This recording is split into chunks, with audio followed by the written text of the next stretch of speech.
तो घर पर ही हम बनाएँगे आसान तरीके से चावल के पापड़। ये मेरी नानी की रेसिपी बहुत ही आसान तरीके से बन जाएगी।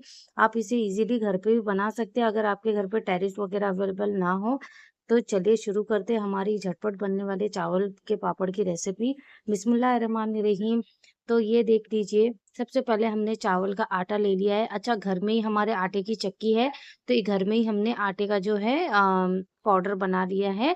आप चाहे तो मिक्सी के जार में पीस सकते हैं, पर ना इतना अच्छा महीन पाउडर नहीं होगा। आप हो सके तो आटे की जो चक्की होती है ना, वहाँ से पिसा लीजिएगा चावल को, ठीक है ना?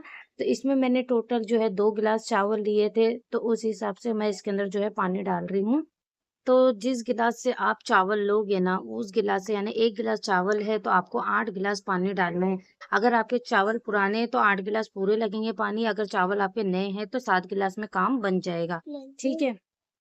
तो मेरे जो चावल है वो पुराने हैं, इसीलिए मैं 8 गिलास पानी का इस्तेमाल करूँगी। आपके चावल नए हैं तो 7 गिलास का कीजिएगा, ठीक है? वैसे कोई प्रॉब्लम नहीं है, जब हम चावल को पकाते हैं यानी आटे को पकाते हैं पानी के साथ में, तो वो जब पकता है तो अगर पानी ज़्यादा भी होता है तो आप थोड़ा-सा पका लोगे तो वो मीडियम जो हमारे को कंसिस्टेंसी चाहिए वो आ जाएगी। उसी तरीके से ये गाढ़ा या पतला हो जाएगा, तो कोई टेंशन की बात नहीं है। आप इसे चम्मच वगैरह से हिला लीजिएगा, तो ये इज़िली मिक्स हो जाता है, इसमें लम्स वगैरह बिल्कुल भी नहीं पड़ते हैं, ठीक है? तो अच्छे से इसे मिला लीजिएगा, ज़्यादा टेंशन नहीं है, इज़िली 1 या 2 मिनट के अंदर ये अच्छे से मिक्स हो जाता है। तो कोई प्रॉब्लम नहीं होती है, ईज़िली हो जाता है। जो मतलब फर्स्ट टाइम अटेम्प्ट कर रहे हैं यानी फर्स्ट टाइम जो घर में बना रहे हैं चावल के पापड़, वो भी परफेक्ट फर्स्ट टाइम में भी बना लेंगे। हाँ, ये हो सकता है कि चावल के पापड़ थोड़े ज़्यादा टूट जाएँगे, यानी जिनको आदत होती है चावल के पापड़ बनाने में, वो जब बनाते हैं ना, तो उनके कम पापड़ तड़कते हैं। आप इस बात का ख़्याल रखिएगा, जो मोस्टली पापड़ बनाते हैं ना, उनके भी जो पापड़ होते हैं वो तड़कते ही है यानी टूटते ही है, बीच में से क्रैक आता ही है, तो उस बात का आप टेंशन मत लीजिएगा। तो हमारा जो चावल अच्छे से मिक्स हो चुका था, तो अभी हमने गैस पे फास्ट में रखा है 2 मिनट के लिए खाली। उसके बाद में गैस मैं स्लो कर दूँगी, क्योंकि इसे ना कंटिन्यू हिलाना होता है। अगर गैस फास्ट होगा ना, तो फिर इसमें लम्स वगैरह बनना शुरू हो जाएँगे। ठीक है? तो ऐसे हिलाते हुए जो है ना, इसके अंदर हम पापड़ खार डाल देंगे, छोटा-सा यानी 1 चौथाई चम्मच डाल देंगे इसके अंदर, ज़्यादा नहीं। और ये डालना बहुत ज़रूरी होता है, इससे ना पापड़ में अच्छे से क्रंचीपन आ जाता है। अगर आपके पास नहीं है तो स्किप कर सकते हैं, खाने का सोडा थोड़ा-सा डाल सकते हैं, पर पापड़ खार डालेंगे ना, उससे पापड़ बहुत ही क्रंची बनते हैं। उसके बाद में चिली फ्लेक्स डाल देंगे, ये मैंने दरदरा सा मिक्सर में पीसा था, यानी जो चिली फ्लेक्स होते हैं उससे थोड़ा-सा बारीक करा था मैंने, क्योंकि बच्चे खाते हैं पापड़, उनके मुँह में बीज आती है, तो तीखा लगता है बोल के रोते हैं, तो ये थोड़ा-सा मैं कम ही डाल रही हूँ, यानी 2 गिलास चावल के हिसाब से ये कम है, आप थोड़ा ज़्यादा डाल सकते हैं। उसके बाद में इसके अंदर जो है नमक ऐड कर लेंगे, नमक टेस्ट के अकॉर्डिंग डालेंगे, और उतना डालेंगे कि क्योंकि जब पापड़ हम पक जाएँगे, सूख जाएँगे, तो इसमें इसका जो पानी है वो भी सूख जाएगा, तो नमक थोड़ा ज़्यादा लगेगा। उस हिसाब से आप जो इसके अंदर जो है नमक का इस्तेमाल कीजिएगा।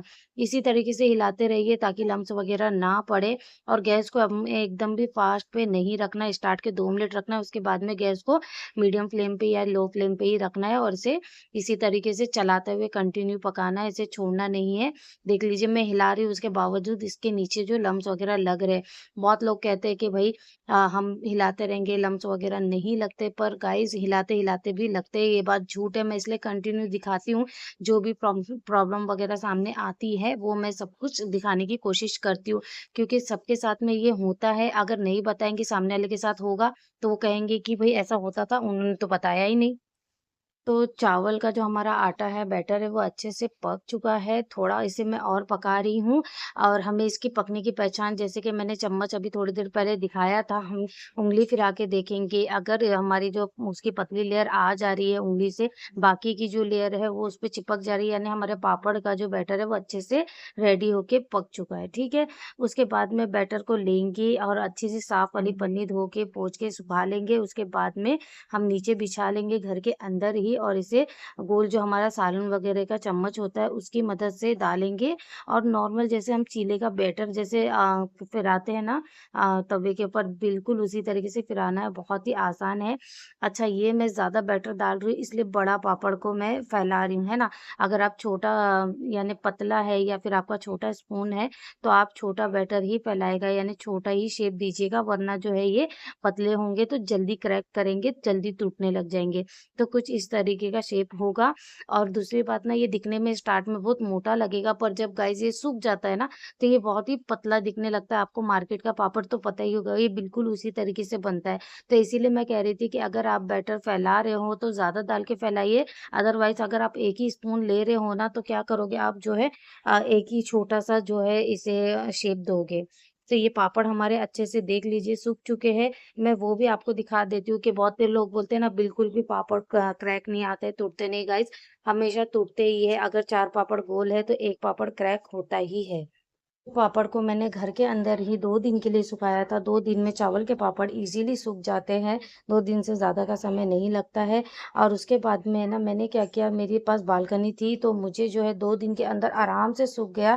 आपके पास भी नॉर्मल अगर पंखे के नीचे रखेंगे तो 2 दिन सूख जाएँगे, वरना 3 दिन लग जाएँगे, जो सच है गाइज़ वो मैं बता रही हूँ। आप देख सकते हो कि अच्छे से ये पापड़ बन चुके हैं। इसे मैं आपको आगे फ्राई करके भी दिखाऊँगी और स्टार्ट में भी मैंने बताया था। ठीक है, अगर मैंने चैनल को आपने अभी तक सब्सक्राइब नहीं किया है तो प्लीज़ लाइक कीजिए, शेयर कीजिए, सब्सक्राइब कीजिए, ताकि मैं आप लोगों के लिए अच्छी-अच्छी रेसिपी लाती रहूँ। तो आप देख सकते हो गाइस, गरम-गरम तेल में मैंने जब पापड़ डाला तो क्या मस्त तरीके से ये फ्राई हो गया और खाने में भी उतना ही बढ़िया टेस्टी था। मैं मोस्टली हर साल नहीं बनाती हूँ, ये साल मेरा मूड करा कि चलो भाई बना लेते हैं। ये देख लीजिए क्रैक वाला पापड़ है, वो भी अच्छे से फ्राई होकर निकल गया। ठीक है, तो मैंने ये पापड़ ये साल बना दिया है। इंशाल्लाह अगले साल भी मैं और ढेर सारी पापड़ की रेसिपी शूट करूँगी, और ये साल भी मैं 2-3 पापड़ अलग-अलग किस्म के बनाने वाली हूँ, वो भी आप लोगों के साथ में शेयर करूँगी। तो हमारे जो बढ़िया से पापड़ बनकर रेडी हो चुके हैं, यानी फ्राई होके भी रेडी हो चुके हैं।